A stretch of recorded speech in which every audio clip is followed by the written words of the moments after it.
दिसंबर है, मंगलवार का दिन है, रात्रि के 7 बजने वाले हैं। बिहार की बड़ी खबर हमारे पास है।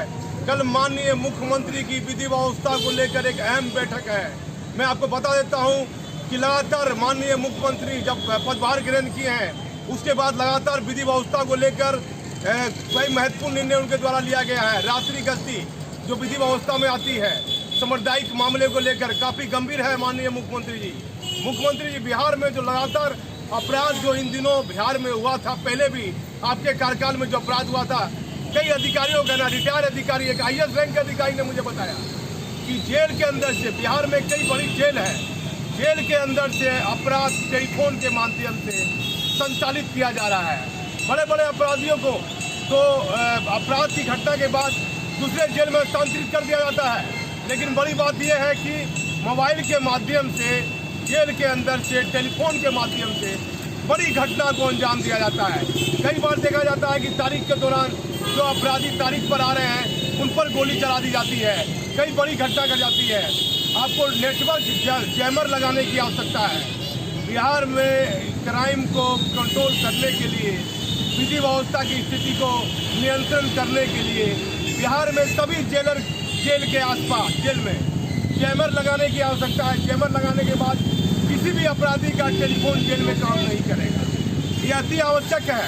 आप अहम बैठक कर रहे हैं, इसमें दूसरा एक अहम बिंदु मैं और बता देता हूँ जो लगातार IPS अधिकारियों में चर्चा का विषय है।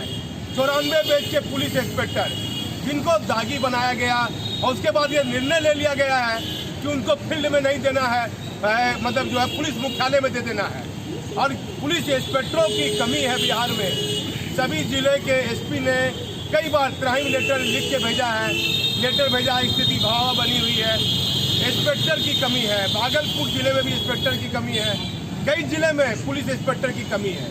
आप देखिए, जिस समय बिहार झारखंड एक हुआ करता था उसी समय 94 बैच के इंस्पेक्टर बहाल हो गए थे, और जब बिहार झारखंड अलग हो गया तो उसके बाद उस समय की जो कार्रवाई की गई वहाँ के स्थानीय अधिकारियों के द्वारा, उसे भी आज तक मान्य दिया जा रहा है। तो ये दागी का जो मामला है, जो उनको दागी बेवजह बना दिया गया है, आखिर जिनके पुलिस इंस्पेक्टर हैं, मैं किसी का पक्ष नहीं ले रहा हूँ, लेकिन ये बात बड़ा अहम है विधि व्यवस्था के दृष्टिकोण से। 94 बैच के जो पुलिस इंस्पेक्टर हैं जिनको दागी बनाया गया है, जिनके बाल बच्चे भी काफ़ी बड़े हो गए होंगे, नौकरी का बहुत कम साल उनका बचा हुआ होगा। और कई बड़ी बात मैं बता देता हूँ, 94 बैच के इंस्पेक्टर को अनुभव के मामले में वे अच्छे हैं, और अभी के समय जो नए पुलिस इंस्पेक्टर की बहाली हो गई, जो सब इंस्पेक्टर होंगे उनको तुरंत प्रमोशन भी मिल गया। लेकिन ये दागी का जो मामला है, इस पर गहन समीक्षा करने की आवश्यकता है माननीय मुख्यमंत्री जी, क्योंकि इस बैच में 94 बैच के इंस्पेक्टर के बैच में कई लोग अच्छे भी हैं, कई लोग अच्छे भी हैं। पहले हुआ क्या करता था, छोटी सी बात यदि IPS अधिकारी की नहीं मानी जाती थी तो उन पर पोस्टिंग चला दी जाती थी, विभागीय कार्रवाई चला दी जाती थी। लेकिन मैं कहूँगा कि आप दागी वाला जो मामला है, 94 बैच के जो इंस्पेक्टरों पर दागी वाला जो मामला है और अन्य इंस्पेक्टरों पर जिन पर 4 से अधिक पोस्टिंग चला है, जो अब कहीं किसी जिले में जिनसे काम नहीं लिया जा रहा है, तो वैसे पुलिस इंस्पेक्टर को, जो अच्छे पुलिस इंस्पेक्टर हैं, जिनकी कार्यशैली अभी अच्छी है वर्तमान में, 10 सालों के दौरान आप 10 साल का देखिए, 5 साल का देखिए, लगातार 20 साल का देखने का नहीं है, 5 साल का देखिए। 5 साल के दौरान जो लगातार इंस्पेक्टर के द्वारा अच्छा कार्य किया गया हो विधि व्यवस्था का, वैसे पुलिस इंस्पेक्टर को चिन्हित कर फील्ड में लगाने की आवश्यकता है। इस अहम बिंदु है। मैं नहीं कह रहा हूँ कि आप लगा दीजिए, लेकिन ये अहम बिंदु है विधि व्यवस्था के दृष्टिकोण से। अपराध के मामले में मैं फिर कह रहा हूँ, अपराध का एक अहम बिंदु है। बिहार के कई जेल से लगातार अपराधी टेलीफोन से बात करते आए हैं। कई घटनाएं ऐसी सामने आई है कि अपराधी टेलीफोन से बातचीत किए हैं और जेल के अंदर से अपराध संचालित हो रहा है। इसको रोक लगाइए माननीय मुख्यमंत्री जी। हमारे पास कोई ऐसा पुख्ता सबूत नहीं है, लेकिन जो जानकारी है, जो कई रिटायर अधिकारी ने मुझे बताया है कि पूरे बिहार में जितनी भी जेल है, जहाँ बड़े बड़े कुख्यात अपराधी जेल के अंदर बंद हैं, आप जेल के पास जैमर लगाइए, जिससे मोबाइल टेलीफोन अपराधी का काम नहीं करेगा। कोई टेलीफोन का, मोबाइल का गलत इस्तेमाल कर बड़ी आपराधिक घटना अंजाम नहीं दे सकता है। कल माननीय मुख्यमंत्री की अहम बैठक है। इस अहम बैठक में कई महत्वपूर्ण बिंदु है, जैसे रात्रि गश्ती। मैंने भागलपुर में देखा कि पुलिस जवान जो रात्रि में गश्ती कर रहे हैं, पुलिस के सबसे छोटा पद होता है पुलिस जवान, जो सिपाही होता है, उसको भी आप पुरस्कृत कीजिए अपने माध्यम से। लोग डीजीपी को करता है, आईपीएस अधिकारी सम्मानित होते हैं, पुलिस जवान सिपाही पुलिस विभाग में अहम बिंदु होता है। सिपाही को विभाग में बहुत कम पुरस्कृत किया जाता है। मैंने रात में भागलपुर में देखा कि कई सिपाही देर रात तक गश्ती कर रहे हैं, सुबह तक उनको गश्ती करना है। कई विधि व्यवस्था के कई अहम बिंदु है। मैं बता देता हूं, कल माननीय मुख्यमंत्री नीतीश कुमार की अहम बैठक है। पुलिस मुख्यालय के बड़े बड़े अधिकारी मुख्यमंत्री के इस बैठक में सब शरीर शामिल होंगे। मुख्यमंत्री बनने के बाद माननीय मुख्यमंत्री नीतीश कुमार ने अपना पदभार ग्रहण करने के बाद यह पहली महत्वपूर्ण बैठक है। अभी तक यह भी तय नहीं हुआ है कि बिहार का डीजीपी किसे बनाना है। अब देखना यह है कि माननीय नीतीश कुमार जी की इस महत्वपूर्ण विधि व्यवस्था की बैठक में क्या क्या निर्णय लिया जाता है। कल ये बैठक है, कल बुधवार का दिन है, कल 9 दिसंबर है। 9 दिसंबर के दिन पटना के मुख्यमंत्री सचिवालय में ये अहम बैठक की जा रही है। इस अहम बैठक पर सभी अधिकारियों की नज़र है। अब देखना यह है कि इस बैठक में क्या क्या निर्णय लिए जाते हैं माननीय मुख्यमंत्री के द्वारा। मैं इसमें भागलपुर से दीपक नौरंगी। 8 दिसंबर है, मंगलवार का दिन है। कल 9 तारीख है। कल माननीय मुख्यमंत्री नीतीश कुमार की विधि व्यवस्था को लेकर एक अहम बैठक है। सबसे बड़ा सवाल है, लगातार जो पुलिस विभाग में सुर्खियों में चल रहा है, शराब को लेकर लगातार कई थानेदार पर कार्रवाई हो रही है। माननीय मुख्यमंत्री जी, ये बात पुलिस विभाग में काफ़ी सुर्खियों में है कि खाली पुलिस इंस्पेक्टर पर कार्रवाई करने से शराबबंदी पूरी तरह प्रभावी नहीं होगी। जितने भी सीमा क्षेत्र है पूरे बिहार में, यूपी में, झारखंड में, सभी सीमा क्षेत्र पर स्कैनर मशीन लगाने की आवश्यकता है। ऐसे प्रभावी ढंग से शराबबंदी को प्रभावी ढंग से लागू करने के लिए थानेदार नहीं, सीनियर अधिकारियों पर भी कार्रवाई होनी चाहिए, क्योंकि कहीं ना कहीं पूरे मामले में यदि जिले में शराब आ रही है, दूसरे राज्य से, भागलपुर नहीं, बिहार के किसी भी जिले में शराब यदि आ रही है, तो जितने दोषी थानेदार हैं उतने ही दोषी वहाँ के एसडीपी होने चाहिए। वहाँ के सीनियर अधिकारियों से, एसपी से भी स्पष्टीकरण सकाउट पूछना चाहिए कि आखिर ये शराब आपके जिले में कैसे बरामद हो रही है, कैसे पकड़ा रही है। थानेदार को खाली कार्रवाई करने से पूरा पुलिस महकमा सहमा हुआ है शराब की कार्रवाई से। पुलिस विभाग में लगातार जो जैसे 94 बेस के इंस्पेक्टर पर कार्रवाई हुई, दागी वाली कार्रवाई, जो पुलिस मैनुअल के अनुसार कहीं भी सही नहीं हुआ। जितने भी पुलिस इंस्पेक्टर को दागी बनाकर स्पेशल ब्रांच, सीआईडी और मद्य निषेध में उनकी पोस्टिंग कर दी गई। उससे ये हुआ कि जो पुलिस इंस्पेक्टर जनहितकारी के लिए हर जिले में जिनकी पोस्टिंग थी, उनसे आज काम नहीं लिया जा रहा है। काफ़ी संख्या में बिहार में कई जिले में इंस्पेक्टरों की कमी है। लगातार पुलिस विभाग में यह बात सुर्खियों में आई है।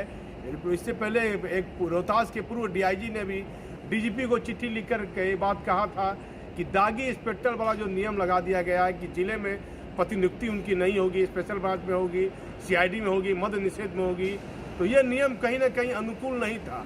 इसलिए रोहतास के डीआईजी ने भी एक लेटर लिखा था और अभी वर्तमान में वो आईजी हैं। मैं आपको बता देता हूं कि लगातार पुलिस विभाग में ये बात काफ़ी सुर्खियों में है कि 94 बैच के पुलिस इंस्पेक्टर के पास जो कार्य करने की क्षमता है, जो ऊर्जा है, उसको पुलिस विभाग जनहित के कार्य के लिए ऊर्जा को काम में नहीं ले रहा है, नहीं ले पा रहा है, क्योंकि उनको सेंट्रिंग पोस्ट दे दिया गया है, मद्य निषेध के काम में दे दिया गया है, स्पेशल ब्रांच के काम में दे दिया गया है। लगातार वो लिखा पढ़ी के काम में व्यस्त हो गए हैं और लगातार कई पुलिस इंस्पेक्टर का स्थायी आवास पटना में है। और पटना में स्पेशल ब्रांच और सीआईडी में अधिक इंस्पेक्टर की प्रतिनियुक्ति है, जिसके कारण से कई इंस्पेक्टर खुश भी हैं कि ठीक हुआ ये कार्रवाई जो पुलिस विभाग के द्वारा एक कार्रवाई की गई है, ये कार्रवाई से वो संतुष्ट भी दिख रहे हैं, इसका विरोध भी नहीं कर रहे हैं। लेकिन पुलिस विभाग के पास बिहार में पुलिस इंस्पेक्टरों की कमी है। 94 बैच के इंस्पेक्टर पर जो दागी वाला जो मामला पूरी तरह कार्रवाई कर उनको मेन स्ट्रीम से हटाकर अदर विभाग में पोस्टिंग उनकी कर दी गई है। कहीं ना कहीं ये जनहित के लिए अच्छा काम नहीं हुआ है। इस पर गहन समीक्षा करने की आवश्यकता है। मैं आपको बता देता हूं कि लगातार बिहार में अपराध को लेकर अहम बैठक आपके द्वारा कल होनी है।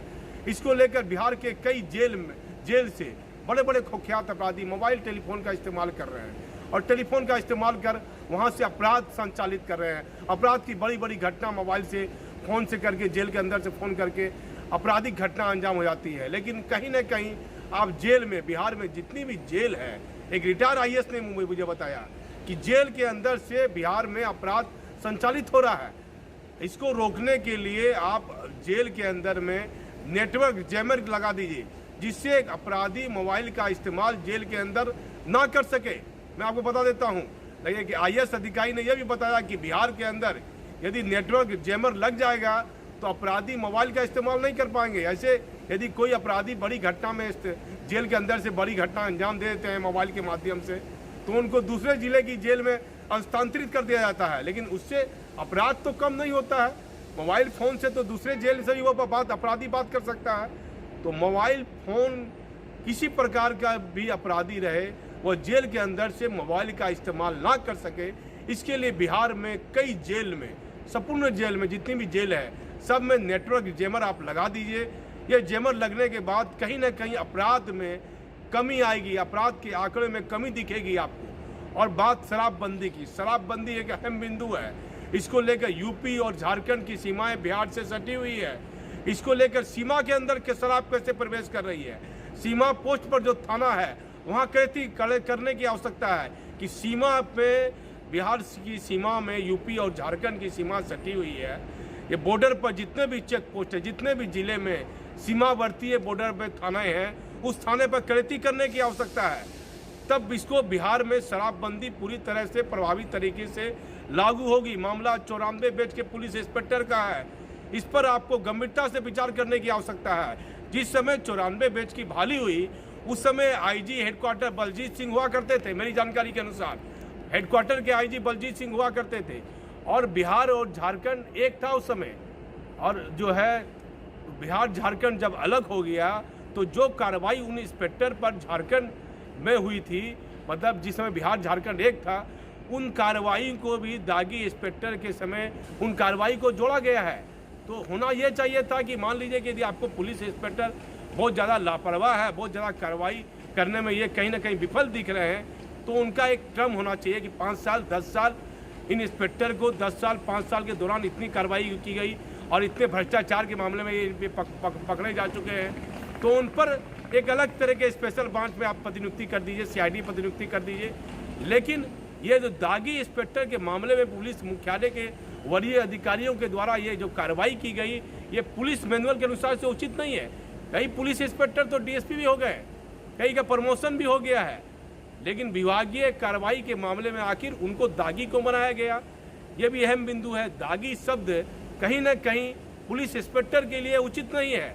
अब देखना यह है कि माननीय मुख्यमंत्री जी की कल जो बैठक होने वाली है, उसमें कई पुलिस मुख्यालय के सीनियर अधिकारी होंगे, कई IAS अधिकारी होंगे, और इस माननीय मुख्यमंत्री साहब की इस बैठक में कितने अहम फैसले होते हैं। 94 बेच के इंस्पेक्टर को बेवजह दागी बनाया गया, ये सभी लोग जानते हैं कि ये पुलिस मैनुअल से हटकर यह नियम लागू कर दिया गया है। जरूरी नहीं है आप पुलिस इंस्पेक्टर को जिले में प्रतिनियुक्त करके जनहित के कार्य में लगा दीजिए। आपको लगता है कि कहीं गड़बड़ कर रहे हैं या ऐसी कोई गड़बड़ी पाई जा रही है, तो उन पर फिर कार्रवाई कीजिए, उनको पुलिस मुख्यालय बुलाइए। लेकिन तत्काल इस पूरे मामले में गहन समीक्षा करने की माननीय मुख्यमंत्री के द्वारा आवश्यक है। लगातार ये बात पुलिस विभाग में सुर्खियों में है। मैं भागलपुर से दीपक नौरंगी।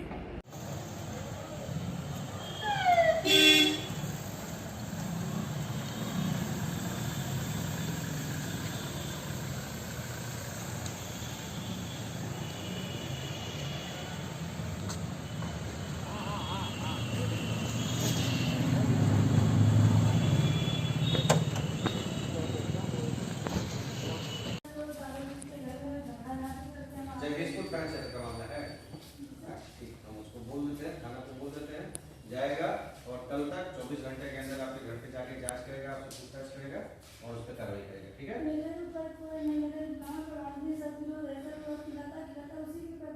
समझ गए हम, आपसे पूछताछ करेगा और अन्य साक्ष्य करके। ठीक है, जाइए, बोल देते हैं। कोई बात नहीं, आपसे भी और आपके बच्चों से भी हो जाएगा। ठीक है, जाइए।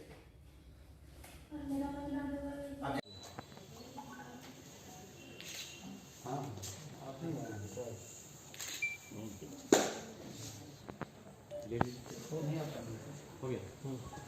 दिसंबर है, मंगलवार का दिन है। इसाकचक थाना क्षेत्र में दो व्यक्ति को आपसी रंजिश से गोली मारने की हत्या की बात सामने घटना घटी थी और 3 दिन घटना को हुए हैं। इस मामले में 2 आरोपी को पुलिस ने गिरफ्तार किया है। इस संबंध में भागलपुर सीनियर एसपी से मैं बात करता हूं। सर, पूरा मामला क्या है? इसाकचक थाना क्षेत्र में 4 तारीख को शाम के समय राजेश कुमार रमन जी उर्फ पप्पू भगत, इनको गोली मार करके हत्या कर दी गई थी। और साथ ही साथ उस गोलीबारी की घटना में ही जो अपराधी आए हुए थे उसमें से एक अपराधी रतन कुमार शाह को भी गोली लगी थी और उसकी भी मृत्यु हो गई थी। इस मामले को काफ़ी गंभीरता से लिया गया था और इसमें तुरंत हम लोगों ने घटनास्थल पर जाकर के जांच किया और त्वरित गिरफ्तारी हेतु एएसपी सिटी के नेतृत्व में विशेष टीम का गठन किया गया था, जिनके द्वारा लगातार छापेमारी की जा रही थी। और 2 व्यक्तियों को, जिनके नाम है प्रेम रंजन यादव और कैलाश यादव, और ये दोनों पीरपैंती थाना क्षेत्र के रहने वाले हैं, इनको गिरफ्तार किया गया है। अभी तक के पूछताछ तथा अनुसंधान में जो बातें प्रकाश में आई है कि जो अपराधी हैं वो घटना को अंजाम देने से पहले प्रेम रंजन यादव के घर पे आए थे और वहीं पे वो रुके थे और अगले दिन घटना करने के लिए वहीं से वो आए थे और घटना करने के बाद भी वो वापस उनके पास गए थे। और साथ में ये जो कैलाश यादव है उसके द्वारा गाड़ी को ड्राइव किया गया था और गाड़ी को भी बरामद किया गया है, जिसको घटना कारित करने के दौरान अपराधियों के द्वारा उपयोग किया गया था। तो प्रेम रंजन यादव तथा कैलाश यादव को गिरफ्तार किया गया है एक XUV 500 वाहन के साथ तथा 2 मोबाइल के साथ। और इनसे पूछताछ तथा अग्रतर अनुसंधान में जो तथ्य आए हैं उसके आधार पर अन्य अपराधियों की भी गिरफ्तारी के लिए छापेमारी। कोई हथियार भी बरामद हुआ सर?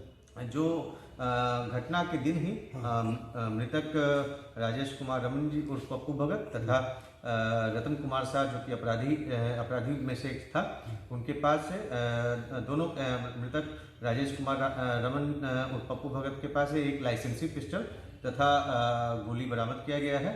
और जो मृतक अपराधी रतन कुमार शाह है उसके पास से एक देसी कट्टा और साथ ही गोली बरामद किया गया। सर, ये पहली घटना आपके कार्यकाल में हुई है, क्या लग रहा है? आपसी रंजिश है, कोई विवाद सामने आया है जांच में? ऐसी बातें प्रकाश में आई है कि इसमें जो मृतक हैं और जो जिनसे उनका विवाद, जो कि मृतक भी खगड़िया जिला के रहने वाले हैं, उनका विवाद भी खगड़िया जिला के रहने वाले अन्य लोगों से, कुछ लोगों से है। तो आपसी रंजिश में कई बार पूर्व में भी कांड दर्ज हुए हैं। पूर्व में आपराधिक घटनाएं खगड़िया में घटित हुई थी जो मृतक के साथ। तो उसी को लेकर के आपसी विवाद जो चला आ रहा है उसी को लेकर के इस घटना को कारित किया गया है और इसमें जो भी अन्य जो अपराधी शामिल हैं उनको भी जल्द गिरफ्तार। सर, बीखनपुर में घटना को अंजाम क्यों दिया गया, ऐसा क्या लग रहा है? भागलपुर में क्यों घटना को अंजाम दिया गया? देखिए, जो मृतक राजेश कुमार रमन और पप्पू भगत जी हैं वो भागलपुर में रहते थे और इसी उनके द्वारा वो, क्योंकि वो यहाँ पे रहते थे तो इसलिए यहाँ पे जो अपराधी हैं वो इस घटना को कारित किए। देखिए, सीनियर एसपी आशीष भारती ने बताया बड़ी घटना थी, 2 हत्या हो गई थी एक ही दिन में। फिर सर मैं पूछता हूँ आपसे कि रात्रि गश्ती कल मैंने देखा 12 बजे से लेकर सुबह 3 बजे तक तेतापुर थाना क्षेत्र, कतवाली थाना क्षेत्र, हर गली में आपके पुलिस जवान नियुक्त थे। ऐसे जवान को क्या पुरस्कृत कीजिएगा जो रात्रि गश्ती में ड्यूटी के प्रति ईमानदार? बिल्कुल बिल्कुल। जो हमारे रात्रि गश्ती में पूरे भागलपुर के जो शहरी क्षेत्र हैं उसको अलग अलग सेक्टर में बांटा गया है और कई सारे पुलिसकर्मियों को हर एक सेक्टर में 2-2 पुलिसकर्मी को लगाया गया है, जो कि लगातार रात्रि में 10 बजे से लेकर के पूरे रात्रि तक वो भ्रमणशील रहते हैं।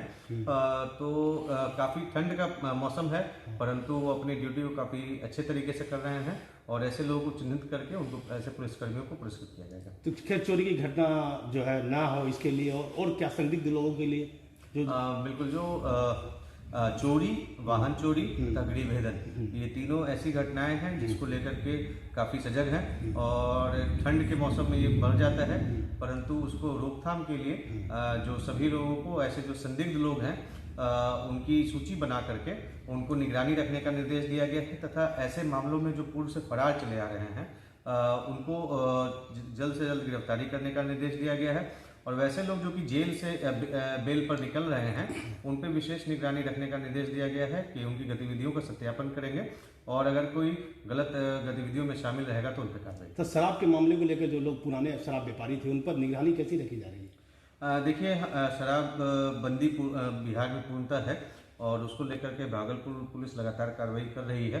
खास करके वैसे कुछ लोग ऐसे भी हैं जो कि बार बार इस घटना को अंजाम देते, इस प्रकार के कार्य में लिप्त रहते हैं। तो हम लोगों के द्वारा उन पर निगरानी रखी जाती है।